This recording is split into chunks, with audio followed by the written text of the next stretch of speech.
Հայաստանի էլեկտրական ցանցերի պետականացման թեման շարունակում է մնալ հետաքրքրության կենտրոնում։ ՀԵՑ-ի իրացման տնօրեն Դավիթ Ղազինյանը ասուլիսի ժամանակ անդրադարձել է հանրային ծառայությունները կարգավորող մարմնի կողմից ընկերության աշխատանքի գնահատականին, ներդրումային ծրագրերի կատարմանը, ծախսերի վերահսկմանը, ինչպես նաև ցանցերի սեփականատեր Սամվել Կարապետյանի հետ կապված գործընթացներին։ Հոսանքի պարբերական անջատումների վերաբերյալ Ղազինյանը հիշեցրել է, որ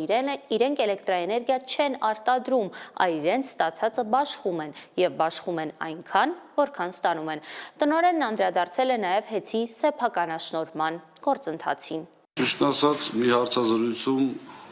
սխալվել եմ,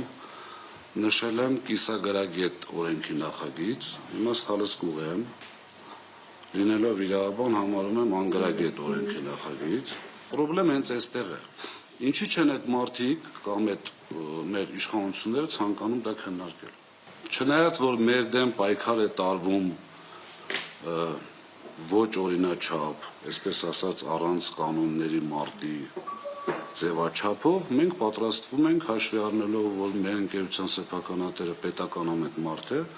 մենք պատրաստվում ենք բոլոր իրավական ճանապարհներով պայքարել այս գործընթացի դեմ։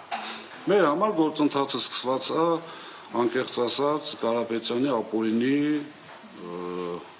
ձերբակալումից, հետո կալանավորումից սկսած։